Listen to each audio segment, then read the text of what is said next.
తరబడి ఎన్ని మందులు వాడినా మీ మోకాల నొప్పులు తగ్గట్లేదా? ప్రాణ పెయిన్ క్లినిక్ లో అత్యాధునిక చికిత్స. Welcome to Suman TV. నేను మీ నాగరాజ్ బైర్శెట్టిని.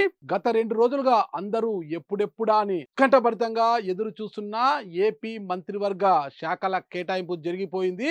అందరి అంచనాలకు భిన్నంగా మంత్రివర్గ కూర్పు రూపొందించడం జరిగింది. ముఖ్యంగా రాష్ట్రంలోని ప్రతి ఒక్కరూ కూడా ఏపీ రాష్ట్రం ఇప్పటికే గంజాయి రాష్ట్రంగా మారిపోయింది. దళితులపై దాడులు ఎక్కువైపోయాయి. మహిళలు, యువతులు అందరూ కూడా నడి రోడ్డుపై ధైర్యంగా తిరగలేకపోతున్నారు. ముఖ్యంగా లా అండ్ ఆర్డర్లో లేకుండా పోయింది. వీటన్నిటినీ కూడా ఆర్డర్లో పెట్టాలి. దళితులపై దాడులు ఆగాలి. మహిళలు రోడ్లపై ధైర్యంగా తిరగాలి.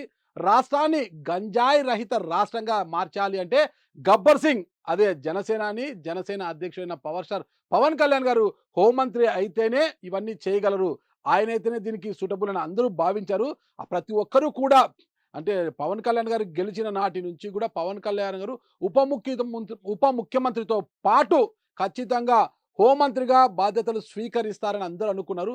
కానీ అందరి అంచనాలు, ఆశయాలను పక్కన పెట్టి పవన్ కళ్యాణ్ గారి ఆశయాలు, ఆలోచనలను గమనించిన చంద్రబాబు నాయుడు గారు పవన్ కళ్యాణ్ గారి కోరిక మేరకే పంచాయతీరాజ్ అండ్ గ్రామీణాభివృద్ధి, వాటర్ సప్లైస్ శాఖలను పవన్ కళ్యాణ్ గారికి కేటాయించడం జరిగింది. ముఖ్యంగా పవన్ కళ్యాణ్ గారికి హోంమంత్రి వీటికన్నా కూడా గ్రామాలన్నా, గ్రామీణ ప్రాంత ప్రజలన్నా చాలా ఇష్టపడుతుంటారు. గతంలో కూడా మనం చూసాం పవన్ కళ్యాణ్ రైతుల కోసం ఆయన ఒక యాత్ర చేసి ప్రతి రైతుకి కూడా, రైతులకు కావచ్చు, చేనేత కార్మికులకు ఎంత కూడా సొంత నిధుల నుంచి లక్ష రూపాయలు కూడా ఆర్థిక సాయం చేయడం జరిగిందన్నమాట. గ్రామాలు అభివృద్ధి చెందినప్పుడే దేశం అభివృద్ధి చెందుతుంది అని భావించిన ఏకైక నాయకుడు పవన్ కళ్యాణ్ గారు. అందుకే గ్రామాలే దేశానికి పట్టుకొమ్మలు అని ఆయన భావిస్తుంటారు. గ్రామాలు అభివృద్ధి చెందాలి, గ్రామాల్లో మౌలిక సదుపాయాలు కల్పించాలి, ప్రతి ఒక్కరికి తాగు, సాగు నీరు అందించగలగాలి అంటూ ఆయన ఎప్పుడు కలగనివారు. ఆ విధంగానే అడుగుల పడ్డాయి. మొత్తం మీద అయితే పవన్ కళ్యాణ్ గారు ఏదైతే ఆశించారో గ్రామీణాభివృద్ధి ఖచ్చితంగా తాను చేసి తీరాలనేసి, ఆ శాఖ అయితేనే తనకు బాగుంటుందని మొదటి నుంచి ఆయన ఆశించడానికి తెలుస్తుంది.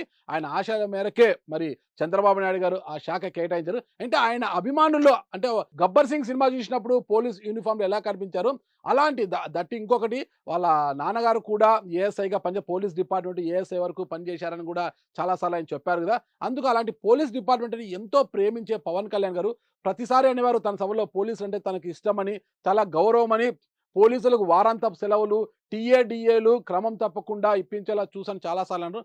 అందుకే ఆ శాఖకు సంబంధించి హోంమంత్రిత్వ శాఖను తీసుకుంటారని భావించారు.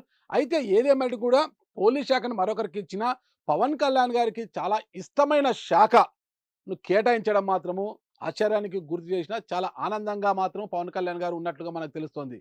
అయితే చూద్దాం, తనకిష్టమైన శాఖను కేటాయించారు కాబట్టి ఏపీలో ఇక గ్రామీణాభివృద్ధి ఎలా పరుగులు పెట్టనుంది అనేది కూడా మనం వేచి చూడాల్సిన అంశంగా ఉంది.